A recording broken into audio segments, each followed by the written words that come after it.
इस पवित्र वेदी पर विराजमान मथुरा जनपद की पवित्र धरती से पधारे हुए आर्य जगत के सुप्रसिद्ध आर्य भजनोपदेशक पंडित लाखन देव जी आर्य, इस मंच का कुशल संचालन कर रहे हैं आदरणीय श्री प्रेम सिंह जी आर्य और जशवंत नगर से पधारे हुए आदरणीय श्री प्रशांत मुनि महाराज, आर्य समाज भरतना के सभी पदाधिकारीगण, सभी सदस्यगण, उनके सभी सहयोगी जन, इस प्रांगण में उपस्थित दूर दराज से आए सभी धर्म के प्रेमी सज्जनों, श्रद्धामयी मातृशक्ति। इस धरती पर संसार की रचना परमात्मा ने प्रकृति के द्वारा की, और जब प्रकृति से कोई चीज बनती है तो उसमें विकृतियां भी आती हैं, और जब जब अनाचार, दुराचार, भ्रष्टाचार, विकृतियां समाज में आई हैं तो कोई न कोई महापुरुष इस धरती पर आया, और सभी महापुरुषों ने अपने सामर्थ्य अनुसार यहाँ पर कार्य किया, धर्म की स्थापना की, अधर्म का विनाश किया। उन्हीं महापुरुषों में एक महापुरुष आए जिन्हें हम महर्षि दयानंद के नाम से जानते हैं। अन्य महापुरुषों में महर्षि दयानंद में क्या अंतर था? महर्षि दयानंद में और अन्य जितने भी महापुरुष आए हैं उनमें एक बहुत बड़ा अंतर है।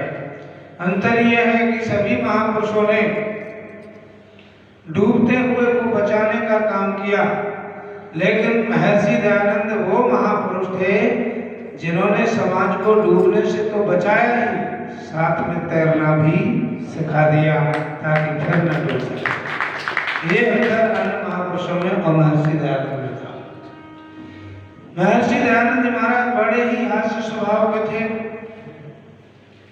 एक बार उन्होंने अपने बाल कटवाए तो किसी व्यक्ति ने ये कहा कि स्वामी जी महाराज, सन्यासी को धातु का स्पर्श नहीं करना चाहिए, और आपने ये छोरा जो होता है धातु का, इससे बाल कटवाए हैं। तो महर्षि दयानंद जी ने कहा कि मैंने तो छोरा से कटवाए हैं, तुम क्या जूते से मुड़वाते हो? इस तरह के हास्य स्वभाव के थे स्वामी जी, और बड़ा तर्क के साथ अच्छा जवाब देते थे। गंगा के किनारे पर पहुंच करके महर्षि दयानंद ने लोगों को बताया कि गंगा के स्नान करने से कभी पाप नहीं कटते हैं। गंगा का उपयोग क्या है? बोला गंगा का जल पीने के लिए है और स्नान करने के लिए है, शरीर को पवित्र और निर्मल बनाता है और पीने के काम आता है। बस इतना ही मैं गंगा को मानता हूँ। किसी ने जाकर के कड़वास के राजा को जाकर के कहा कि एक सन्यासी आया है और वो गंगा को भी नहीं मानता, किसी को भी नहीं मानता, देवी देवताओं को नहीं मानता। राजा जो था वो मथुरा के रंगाचार्य का चेला था। जब राजा वहां आया और उसने महर्षि दयानंद से प्रश्न किया कि आप गंगा को नहीं मानते? उन्होंने कहा मैं गंगा को मानता हूँ पर तुम्हारी तरह नहीं मानता हूँ। तुम सब ये मानते हो कि चाहे कितने पाप कर लो, गंगा में स्नान कर लो, पाप दूर हो जाएंगे। मैं ऐसा नहीं मानता हूँ। मैं ये मानता हूँ कि गंगा के जल को पीना चाहिए और स्नान से शरीर की वस्त्रों की सफाई हो जाएगी। इतना ही मानता हूँ मैं।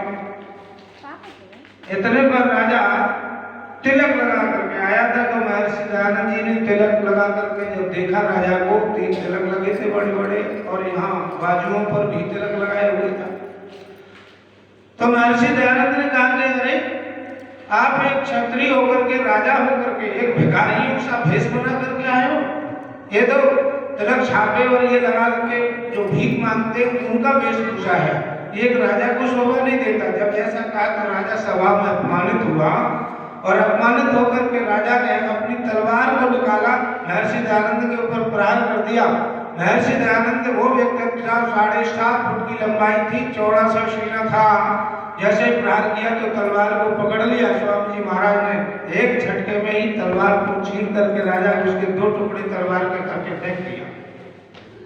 और ये कहा कि अगर तेरी भुजाओं में कहीं ज्यादा शक्ति हो, खुजली हो रही हो, तो उदयपुर के, जोधपुर के, जयपुर के राजाओं से युद्ध करो। उनसे जाके लड़ो, मैं तो एक महात्मा हूँ, मुझसे क्या लड़ोगे? और अगर दम है तुम्हारे गुरु रंगाचार्य में तो उनको बुला करके मेरा शास्त्रार्थ करा दो। तुम्हारे गुरु रंगाचार्य से मैं शास्त्रों के द्वारा लड़ सकता हूँ, पर तुम तलवार और शस्त्र की लड़ाई लड़ना चाहते हो तो उदयपुर और जोधपुर के राजा से जाकर के लड़ लो, हमसे क्या महात्मा से लड़ो। वो लोगों ने कहा कि भाई स्वामी जी महाराज, इस राजा ने आपके ऊपर प्रहार किया है, अंग्रेजों का जमाना था उस समय, तो कहा कि अभियोग पंजीकृत करा दो। तो उन्होंने कहा कि महात्मा का ये काम नहीं है कि मुकदमाबाजी भी पड़े, ये तो भगवान न्यायकारी है, वो अपने आप ही न्याय करेगा, मुझे इसकी जरूरत नहीं। तो ऐसे स्वामी जी महाराज थे और दयालु इतने थे कि जिस व्यक्ति ने जहर दे दिया उसको भी महर्षि दयानंद ने 500 रुपया दे करके और ये कहा कि आप जाइए, क्योंकि मेरे चेले जान जाएंगे तो तुमको जिंदा नहीं छोड़ेंगे, इसलिए ये लोग 500 रुपए और यहाँ से चले जाओ, और उसको नेपाल में निकाल दिया। तो आप बताओ कि जिसने मृत्यु दी हो, जिसने जहर पिलाया हो, उस पर कोई दया कर सकता है? लेकिन वो तो केवल दयानंद ही दयानंद है, जिन्होंने अपने को मारने वाले के ऊपर भी दया करते। ऐसे स्वामी जी महाराज थे दयानंद। और दयानंद इस देश में नहीं आते तो सारे के सारे लोग अल्लाह अकबर कहने वाले हो जाते। लोग धर्म परिवर्तन कर रहे थे, मुसलमान बन रहे थे, ईसाई बन रहे थे, और छोटी छोटी बच्चियों के लोग विवाह कर रहे थे, कम उम्र में मर जाती थी, विधवा का विवाह नहीं हो रहा था। जाति पाति इतना कि अगर किसी ने किसी का पानी पी लिया तो उसको उसी के घर छोड़ दिया जाता था। कालीचरण नाम का ब्राह्मण मुसलमान की लड़की के शादी करता है तो हिंदू कौम ने उसको छोड़ दिया कि तूने मुसलमान की बेटी के साथ विवाह क्यों किया। ये इतनी बड़ी अविद्या और अज्ञान है कि हिंदू की बेटी कहीं मुसलमान के घर पहुंच जाती है तो शहर से वो रख लेते हैं, और उनकी बेटी यहाँ आई तो उसको घर से ही निकाल दिया। वही कालीचरण नाम का ब्राह्मण जब वापस पहुंचता है तो वो मुसलमान बन जाता है, और कालीचरण से उसका नाम क्या हो जाता है? कालू खां हो जाता है। अब वो कालू खां हो गया तो हिंदू उसको पूज रहे हैं, मुर्गा चढ़ाते हैं, बकरे का कान काटते हैं, बकरा चढ़ाते हैं, अब पूजने लग गए। और जब वो अपना था तब उसको निकाल दिया। तो ये अविद्या है, ये अज्ञान है, इस अज्ञान के कारण ही हिंदू समाज का पतन हुआ है। तो इस पतन से बचाने के लिए महर्षि स्वामी दयानंद जी महाराज ने हमको बहुत सारे रास्ते बताए, और उससे पहले लोग जो आज प्रचार कर रहे हैं दयानंद के सिद्धांत का प्रचार न कर करके थोड़े लोग प्रचार करेंगे दयानंद का, तो कुछ लोग हैं जो अलग प्रचार करते हैं। अब आपने देखा कि रामचरितमानस की जब कथा होती है तो उसमें एक चौपाई आती है कि बिन सत्संग विवेक न होई और प्रभु कृपा बिन सुलभ न सोई। वो कहते हैं कि बिना सत्संग के ज्ञान नहीं होता, और सत्संग वाला प्रभु की कृपा के बिना मिलता नहीं है। लोग पड़ोस में हमने देखे हैं ताश खेलते रहते हैं, और यहाँ जो बैठे हैं इनको मैं सौभाग्यशाली समझता हूँ, नहीं तो इसी समय में कुछ लोग अस्पताल में खाटों पर पड़े हुए हैं। अगर सत्संग की कहते हैं भैया सत्संग में आ जाना, हमने कई लोगों से कहा तो कहते हमारे पास समय नहीं है, और दूसरे दिन फोन जब किया तो पता लगा कि कहाँ पर है साहब, हमारा तो मैं तो हॉस्पिटल में हूँ। मैं कहा हॉस्पिटल के लिए समय मिल गया तुम्हें और सत्संग में आने के लिए समय नहीं मिला तुम्हें। तो आदमी ये सोचता ही नहीं है कि ये शरीर क्षणभंगुर है, क्या पता है आज मैं बोल रहा हूँ रात में बंद हो जाए बोलना। कितने लोगों के बारे में हम सोच भी नहीं सकते हैं कि शाम को वो बात कर रहे थे और सुबह सो गए। तो इसलिए हम सब लोगों को अपने काम से कुछ समय निकालना चाहिए उस परमात्मा के लिए, क्योंकि जिसके लिए हम काम कर रहे हैं और जो हम सोच रहे हैं ये एक भी वस्तु मेरे साथ जाने वाली नहीं है। तो प्रथम बोला बिन सत्संग विवेक न होई प्रभु कृपा बिन सुलभ न सोई। इसमें भी कृपा शब्द आया, एक जगह और कृपा शब्द आया। कहाँ कि जब हनुमान जी विभीषण के पास पहुंचते हैं तो विभीषण ने हनुमान जी से कहा कि अब मोय भाव भरोस हनुमंता और बिना हरि कृपा मिले नहीं। बोले सज्जन पुरुष का दर्शन बिना ईश्वर की कृपा से नहीं होता।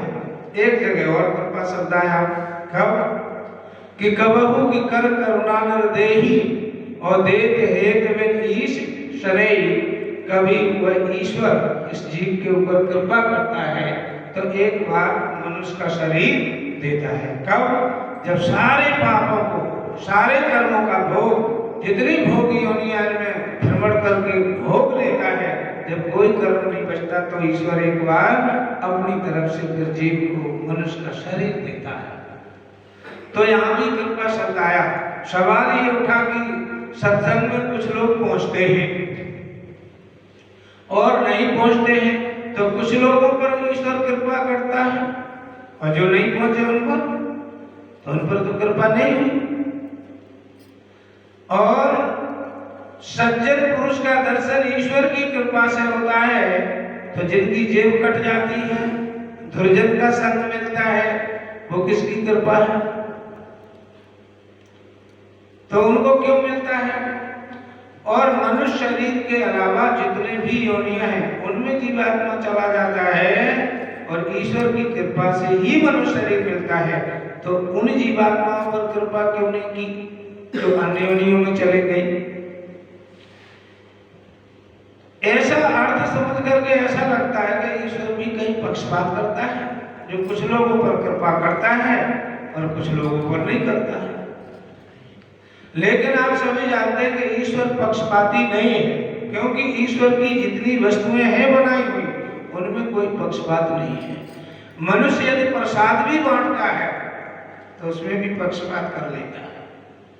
अपने लोगों को कुछ ज्यादा, जिनको अपना मानता है उनको कुछ ज्यादा दे देता है और जिनको पहचानता नहीं है उनको कम ही दे देता है। तो मनुष्य के कर्मों में पक्षपात होता है, पर ईश्वर की जितनी भी वस्तुएं हैं उसमें कोई भी पक्षपात नहीं है। जैसे सूरज को किसी आदमी ने बनाया, क्या ईश्वर ने बनाया, तो उसके प्रकाश में कोई भी पक्षपात नहीं है। वो गरीब को भी मिलता है, अमीर को भी मिलता है, पशुओं को भी मिलता है, पक्षियों को भी मिलता है, वृक्षों को भी मिलता है। सूर्य का प्रकाश सबको मिलता है और बराबर मिलता है। ये वायु हम जो खा रहे हैं और इसकी कीमत कितनी है कि अभी सिलेंडर पूरे नहीं हुए तो लोग मर गए। तो कितना महत्व है इस ऑक्सीजन का, जिस वायु को हम लोग खा करके जी रहे हैं। इस वायु को परमात्मा ने फ्री में दिया है। इसका परमात्मा ने किसी से कोई पैसा लिया होगा तो बता दो। और वो वायु सबके लिए बराबर है, हम सब लोग उसी खा रहे हैं, तो इसमें भी कोई पक्षपात नहीं है। धरती में कोई पक्षपात नहीं है, अग्नि में कोई पक्षपात नहीं है। सारे मनुष्यों का भोजन अग्नि से बन रहा है, वहां कोई पक्षपात नहीं। तो यहाँ भी फिर कोई पक्षपात नहीं है। फिर कृपा शब्द की बात क्यों आई? तो इसका भी उत्तर उसी रामचरितमानस में मिलता है कि भगवान श्री राम और लक्ष्मण और माता जानकी जब महात्मा वाल्मीकि ऋषि के आश्रम में पहुंचते हैं और वहां पर महात्मा वाल्मीकि ने पूछा कि कहो राम कुशल तो हो, तो राम ने उस समय क्या उत्तर दिया कि तात बचन पुन माते तो भाई भरत मोको दर्श तुम्हारे प्रभो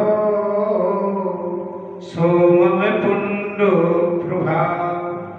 अब यहाँ राम जी ने नहीं कहा क्या ईश्वर की कृपा से आपका दर्शन हुआ।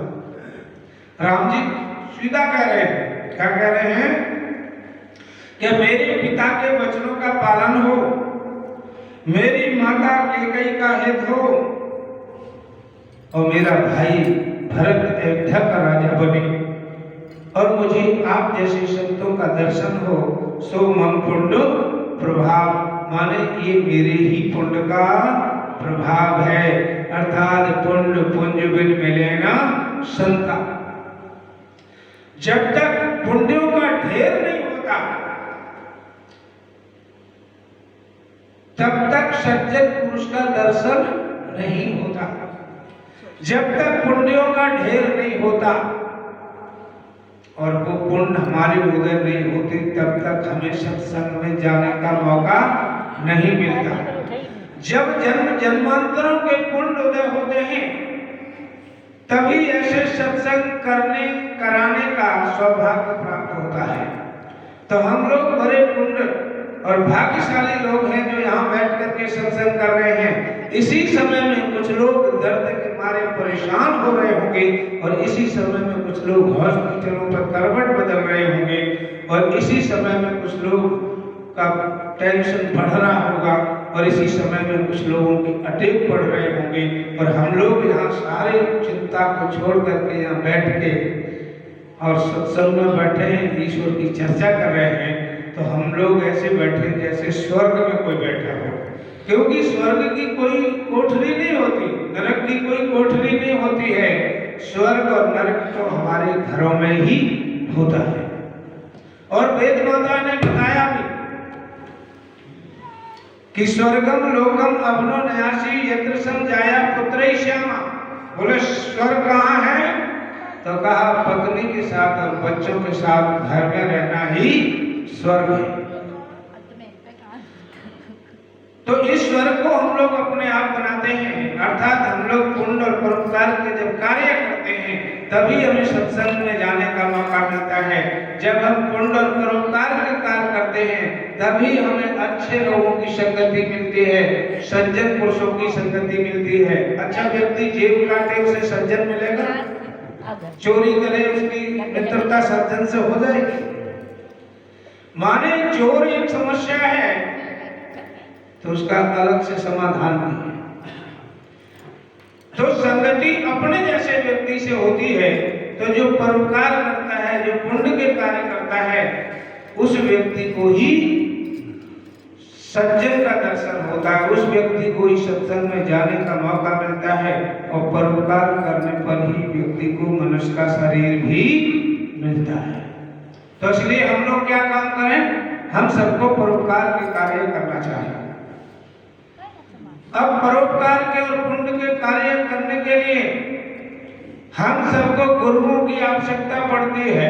तो भाई हमें कोई बताए तो सही क्या है गलत क्या है, हम जाने कैसे?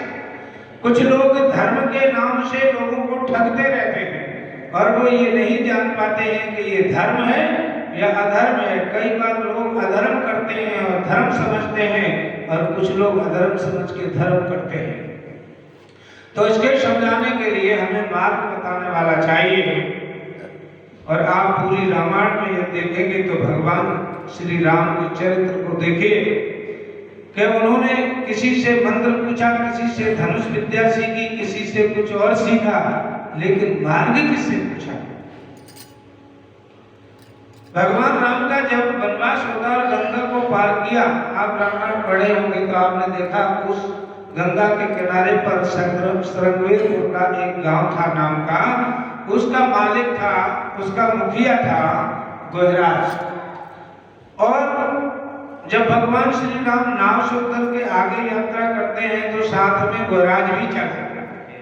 भगवान श्री राम ने सबको कहा आप लोग लौट जाइए, मुझे तो आगे जाना है, क्योंकि मुझे ऋषि मुनियों के व्रतों का पालन करना है और अपने पिता के वचनों का पालन करना है, क्योंकि मेरे पिता का यही आदेश है, वर्ष 4 10 वास वन मनोव्रत वेश आहार और ग्राम वास नहीं उचित सुन दुखद भय कोई भार।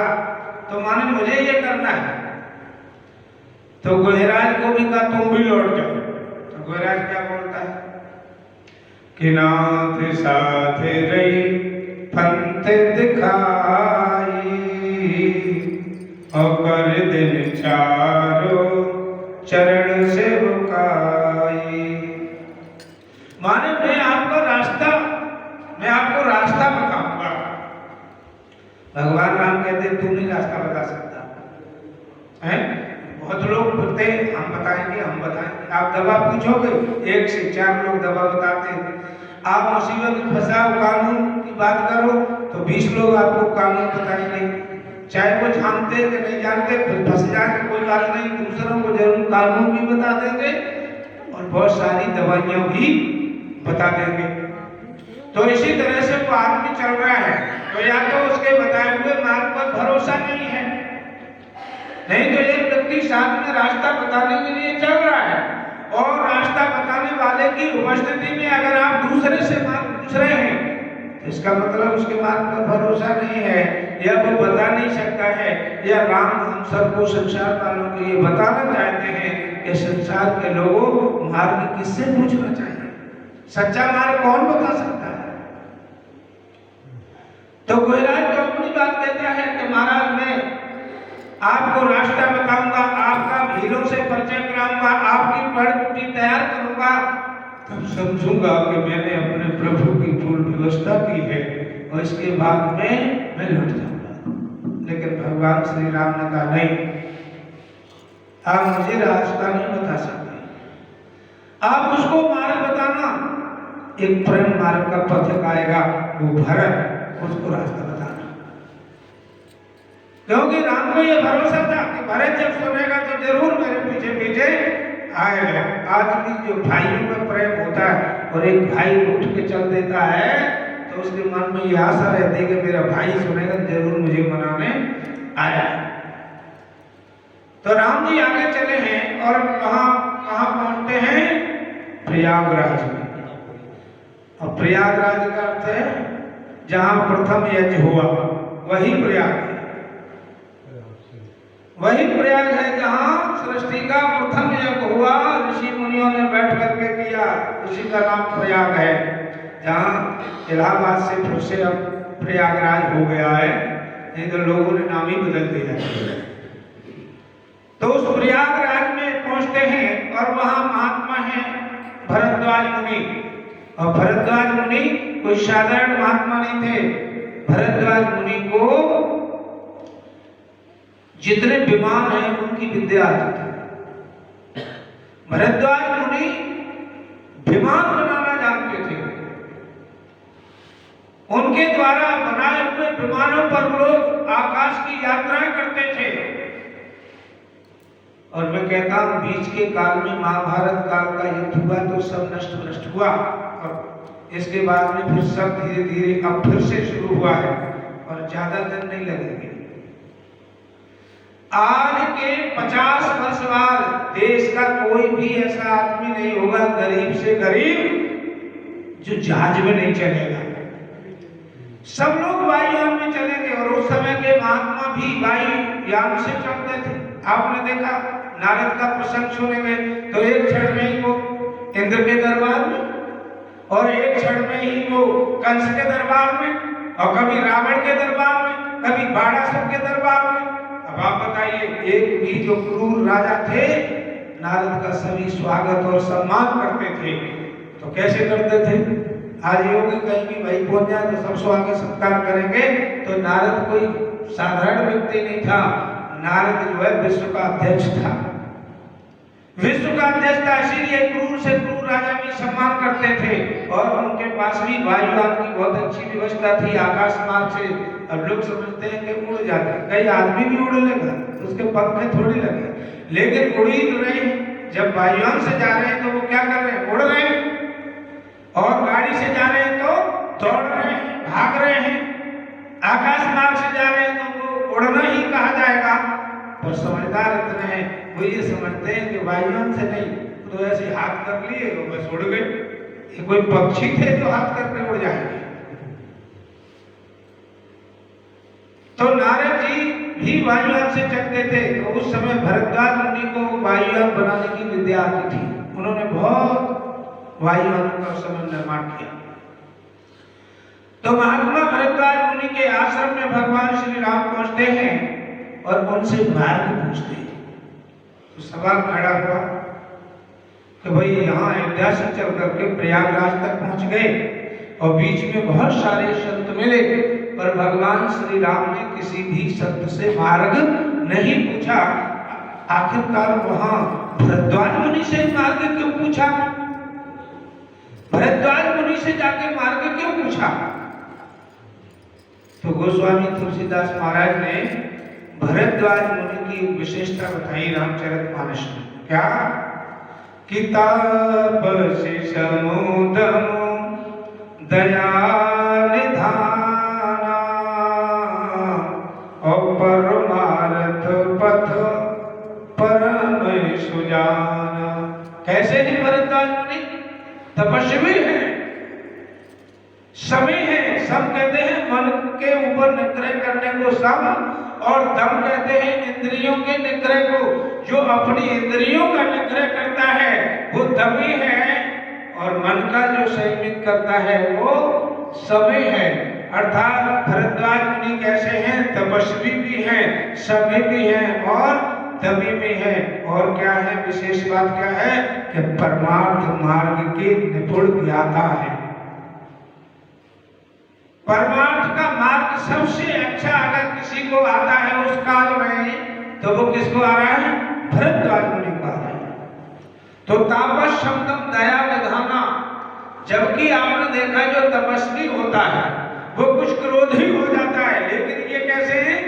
दया निधाना। और उनके बाद क्या तो दयानंद है कि वो दया निधाना थे, और दया के निधान तपस्वी होकर के भी दया हो, माने क्रोध न हो, ये विशेष बात होती है। न अक्सर जो तपस्या करते हैं लोगों में क्रोध आ जाता है। परमार्थ पथ परम सुजाना, अर्थात परमात्मा मार्ग के निपुण ज्ञाता है, जानने वाले हैं। इसलिए उनसे पूछा, तो फिर किसी ने तर्क किया कि भरद्वाज मुनि ही परमार्थी थे और संत जो मिले वो क्या स्वार्थी थे? तो बोले नहीं नहीं, वो भी परमार्थी थे, क्योंकि संत स्वार्थी नहीं होता, वो भी परमार्थी थे। भरद्वाज मुनि भी परमार्थी थे, पर भरद्वाज मुनि में और उन अन्य संतों में एक विशेष अंतर था। बोले क्या?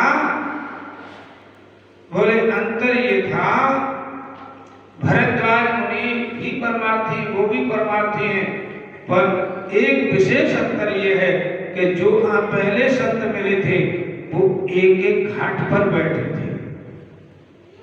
कोई मंदाकिनी के किनारे बैठा था, कोई जमुना के किनारे बैठा था, कोई गंगा के किनारे बैठा था, पर भरद्वाज कहाँ बैठे हैं? वो त्रिवेणी में बैठे हैं, अर्थात 3 नदियों का जहाँ संगम है वो वहां बैठे हैं। और नदियों को क्या है? तो कहा कि राख भगति जही सुरसरी धारा, अर्थात भक्ति की गंगा, कर्म कथा रब नंदन वर्णी और कर्म की यमुना, और सरस्वती माने ब्रह्म विद्या। अर्थात अन्य लोग कोई कर्म के घाट पर बैठा था, कोई ज्ञान के घाट पर बैठा था, कोई भक्ति के घाट पर बैठा था, पर भरद्वाज मुनि एक ऐसे संत हैं जो जिनको कर्म योग, ज्ञान योग, भक्ति योग, ब्रह्म विद्या तीनों आते हैं।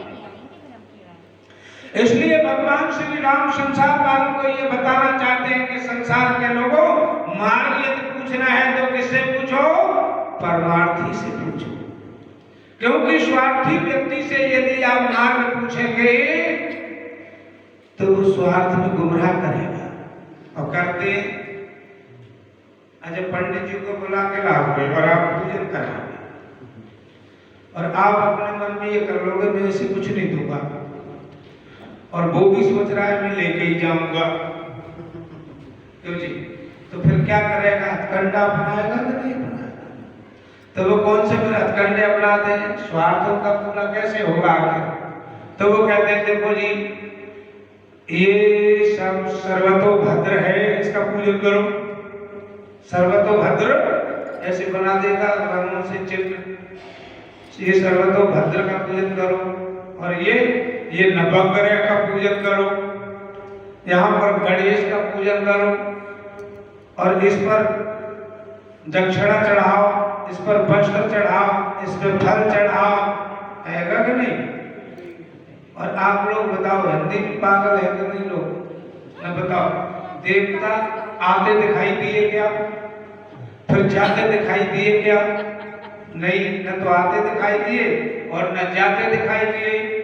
तो फल कपड़ा दक्षिणा कौन लेगा?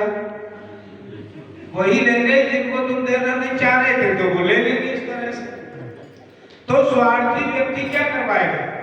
वो नहीं कहता परमात्मा का पूजन करो। वो किसका पूजन कराएगा? वो नवग्रह कराएगा, वो ईंट पुजवाएगा, वो पत्थर पुजवाएगा। क्यों पुजवाएगा? कि उसको तो स्वागत उसका पूरा तभी होगा। परमात्मा तो सारे जगत को देता है, तो उसके पूजन में अगर कोई कहे कि भाई परमात्मा के पूजन में दक्षिणा दो, तो वो कहेंगे भगवान को तो जरूरत ही नहीं है। अब यहाँ नवग्रह का बहाना है, ये दिन का इनकी शांति नहीं करवाओगे तो क्या हो जाएगा? पता नहीं क्या हो जाए। एक डर बैठा करके और शनि पे, रवि पे, शुक्र पे, सब पे। जबकि आप जानते हैं कि शनि कितनी दूरी पर है, सूर्य कितनी दूरी पर है? धरती से पौने 15 करोड़ किलोमीटर की दूरी पर सूरज है और 4800 मील करोड़ किलोमीटर की दूरी पर शनि है जो सबसे ऊपर है। और सूरज ही इतना बड़ा है कि 13 लाख पृथ्वियां उसमें समा जाएंगी, इतना बड़ा तो सूरज है। और सूरज से बहुत ऊपर जाकर के शनि है, और शनि के नाम से लोग बहकाते हैं। तो ये स्वार्थ की बात हुई कि नहीं? ये सच्चा मार्ग नहीं बता सकते। क्या कहते हैं? बेटे तुम्हारे ऊपर शनि आ गया, तुम्हारे ऊपर शनि आ गया। अब तुम घबरा गए, महाराज अब शनि आ गया, अब जब क्या मुसीबत आएगी। अब महाराज बताओ इसका कोई उपाय है? कहे क्या 5100 रुपए का पूजन करो हट जाएगा। है ही नहीं महाराज इतने, तो फिर 4000 दे दो। इतने भी नहीं, 3100 तो देगा, 3100 नहीं है तो 2100 दे भाई, 2100 भी नहीं है तो 1100 से करा ले, 1100 भी नहीं है तो 501 से करा ले, 501 भी नहीं है तो 101 कर दे। हमारे मुंह में तो 101 होना है तो 11 रुपया तो है, 1111 रुपये से करा ले भाई। बोले वो 11 रुपया है, बोले तेव शनि बिगाड़ता हूँ कहा है जब तुम है ही ना तो शनि कहा करे को। अब आप इसमें ये विचार करो कि आपके ऊपर मक्खी बैठ जाती है, पता लगता है कि नहीं? मच्छर बैठ जाता है, आपको पता लगता है कि नहीं? चींटी चढ़ जाती है तो आपको पता लग जाता है। और इतना बड़ा शरीर शनि तुम्हारे ऊपर चढ़ गया, तुम्हें पता ही नहीं लगा। उसका पता पोपली को तो हिंदी में अपने आप ही बेवकूफ बन रहे हो तो कोई क्या करे। तो स्वार्थी व्यक्ति अपने स्वार्थ में गुमराह करेगा, वो सच्चा मार्ग नहीं बता सकता।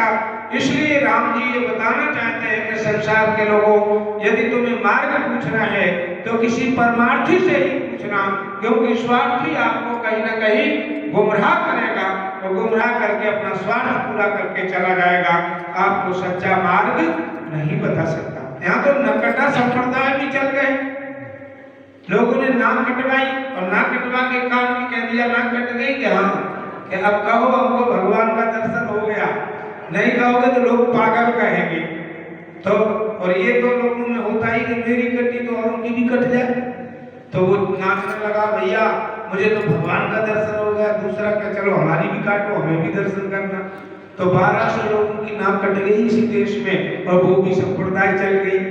तो ऐसे स्वार्थी लोग लोगों को गुमराह करते रहते हैं, चमत्कार के द्वारा गुमराह करते हैं। एक जगह हमने देखा कि पहाड़ी पर तो 4 बाबा जी, ट्रैक्टर वाला जो अंदर का ट्यूब होता है उसमें भर लिया पानी, ट्यूब में पूरा फुल और पानी भर के और पहाड़ के ऊपर उस पहाड़ी पे उसको मिट्टी में खोद के दबा दिया। रात में किसी को पता नहीं लगा। 4 दिन बाद आए उसी पहाड़ी में एक झंडा लगा दिया, वहीं चिमटा काट दिया और वो 3 चेला प्रचार में निकल गए, गुरुजी गंगा प्रकट करेंगे, गुरुजी गंगा प्रकट करेंगे। और लोगों की बड़ी भीड़ चली क्या चलो देखे भाई कैसे गंगा प्रकट होती है। तो गुरुजी जब ज्यादा लोग आ गए 1500 नीचे और पहाड़ी पे बैठे और बोले ऊपर कोई नहीं जाएगा, मतलब गुरु गंगा प्रकट करेंगे। तो जैसे ही गुरुजी ने अपना त्रिशूल निकाला और मारा जोर से, तो टायर बहुत बड़ा था, उससे पानी भरा था, जैसे ही छेद हुआ फट कर पड़ा। जैसे ही धार निकली पानी की, लोग नाचने झूमने लगे, देखो गुरुजी ने गंगा प्रकट कर दी, यहीं पर गंगा प्रकट कर दी। तो ऐसे ढोंगी पाखंडी इस तरह के चमत्कार करके लोगों को ठगेंगे। ये स्वार्थी लोग आपको कभी भी सच्चा मार्ग नहीं बता सकते। इसलिए राम ये बताना चाहते हैं कि मार्ग पूछो तो परमार्थी से पूछो। और ये कहना चाहते हैं कि संसार के लोगों, हिमालय की ऊंचाई का जिसका ज्ञान हो, हिमालय की ऊंचाई का जिसका ज्ञान हो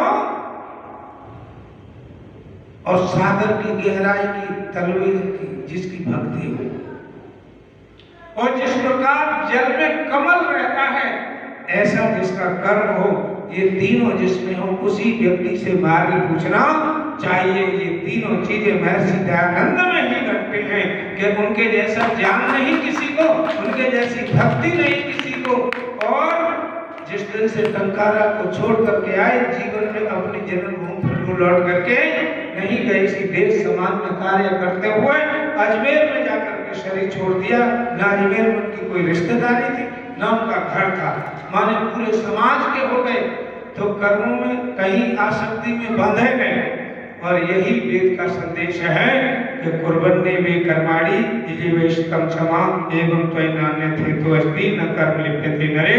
के कर्म करते हुए हे मनुष्य तू 100 वर्ष तक जी, लेकिन कर्मों में लिपायमान मत हो, माने कर्मों में बंध मत। अब ये बड़ी विचित्र बात है ना।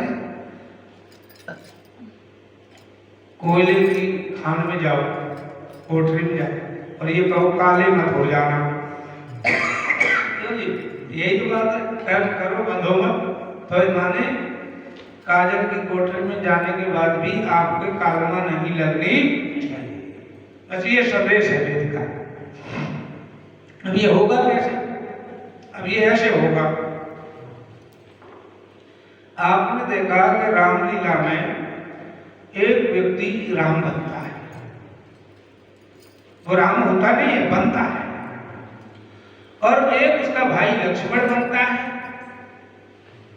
और दोनों अलग अलग के हैं। एक कानपुर का है, एक ग्वालियर का है और दोनों वहां आकर के एक राम बन गया, एक लक्ष्मण बन गया। और जब लक्ष्मण के शक्ति लगी तो राम रोया। कितना विलाप करते हैं राम, इतना विलाप करते हैं उस समय कि जो लोग देख रहे होते हैं उनकी भी आंखों में आंसू। लेकिन सही बताना, उस राम से एक बार पूछो कि तुम इतना जोर जोर से रो रहे थे, क्या तुम्हें अंदर से रोना आ रहा था? तो वो ये कहेगा कि मुझे क्यों रोना है, मेरा कोई भाई थोड़ी मर गया है, ये तो हम नाटक कर रहे हैं, ये जने कहाँ का हम कहाँ के। तो इसी तरह से जो जीवात्मा यहाँ बैठी है, इनका पता है कि अमेरिका से यहाँ जन्म गई कि यहाँ की अमेरिका जन्म गई, दुनिया तो बहुत बड़ी है। कोई कहीं से आया, कोई कहीं से आया, कोई कहीं से आया। तो जैसे वो अवनव करता है केवल, हकीकत में नहीं मानता कि मेरा भाई मर गया है, लेकिन लोगों पर सबको इम्प्रेस कर देता, सबकी आंखों में आंसू आ जाते हैं। तो उसका जो पाठ है वो कितना अच्छा है, लोगों को लगता है तो लोग आ करके पैसे देते हैं। और अगर वो पाठ अच्छा ना हो तो लोग डील मारना शुरू हो जाता है, अरे ये क्या तुम्हारे भाव यहाँ से। तो उसी तरह से संसार में हम सभी लोगों ने, संसार एक महानाटकशाला है और इस संसार का डायरेक्टर परमात्मा है। हम लोगों ने यहाँ आकर के पाठ भर लिया है, किसी ने पुत्र का भर लिया तो किसी ने पिता का भर लिया, किसी ने शिष्य का भर लिया तो किसी ने गुरु का भर लिया, कोई पति बन गया तो कोई उसकी पत्नी बन गई, सब यहीं आकर के बन गए हैं। और जो चीज बनती है सिद्धांत ये कहता है वो बिगड़ जाती है। तो हम लोगों ने पाठ कर लिए हैं। और पुत्र का पाठ क्या है? अपने माता पिता की सेवा करें। राम के भगत हो तो राम ने किया वही करो, उनकी सेवा करो और समाज की सेवा करो। और जिस राष्ट्र में आपने जन्म लिया है उसकी आपको सेवा करनी चाहिए। इस तरह से जो सीढ़ी बाय सेवा करता हुआ अपने शरीर को त्यागता है वो कभी मरता नहीं है। और उसकी लोग प्रशंसा भी करते हैं, भाई बेटा तो उसका है, बेटा क्या है, श्रवण कुमार है कहते हैं। और इसी तरह से पिता ने पाठ भर लिया, उसका भी कर्तव्य होता है। माता पिता का कर्तव्य है कि अपनी संतान में अच्छे संस्कार दे, नहीं तो नीतकार लिखते हैं, माता शत्रु पिता बैरी एन वालों न पाटता न सोबते सभा मध्य हंस मध्य कोई था। वह माता पिता जो अपनी संतान को पढ़ाते नहीं है, संस्कारवान नहीं करते हैं, तो वो ठीक कर्तव्य नहीं कर रहे हैं, तो समाज के लोग ऐसे माता पिता की भी निंदा करते हैं कि ये कैसे माता पिता हैं, इन्हें अपने संतान का ही ध्यान नहीं है, इन्होंने ऐसे छोड़ दिया है सड़कों पर। तो वो भी अपने कर्तव्य का पालन करें। उसी तरह से पत्नी भी अपने कर्तव्य का पालन करे और पति भी अपने कर्तव्य का पालन करे। तो इसी तरह से सभी लोग अपने कर्तव्य का पालन करते हैं, पाठ ठीक करते हैं, तो वह पाठ लीला यहाँ अच्छी लगती है तो लोग प्रशंसा करते हैं और उन्हीं लोगों का कल्याण भी होता है और वो अमर भी हो जाते हैं। और जो लोग ऐसा नहीं करते वो उनकी लोग निंदा करते हैं, उनका तमाशा अच्छा नहीं लगता, जाना तो सबको है। तो भगवान राम ने जब भरद्वाज मुनि से मार्ग पूछा तो भरद्वाज मुनि ने क्या किया, उन्होंने अपने शिष्यों को कह दिया कि भाई जाओ इनको मार्ग बता के। तो 50 शिष्य दौड़े दौड़े चले आए, लेकिन भगवान श्री राम ने उन 50 शिष्यों में से 4 को स्वीकार किया। वो 4 शिष्य क्या हैं? वो 4 शिष्य 4 वेदों के प्रतीक हैं, क्योंकि कोई भी भारत का संत अपना मार्ग प्रशस्त नहीं करता, वह तो वैदिक पथ पर चलने की सूचना करता है। महर्षि स्वामी देव दयानंद महाराज भी यही कहते रहे कि मैंने अपना कोई मत नहीं, मेरा अपना कोई विचार नहीं, मैं तो केवल वेद का ही, शास्त्रों का, ऋषि ग्रंथों का ही प्रचार और प्रसार कर रहा हूँ, इसमें मेरी कोई बात नहीं है। इसलिए संसार के लोगों, आप कहाँ चलो, वेदों की ओर लौटो, रिटर्न टू वेदा। इन्हीं शब्दों के साथ मैं अपनी बात को समाप्त करता हूँ।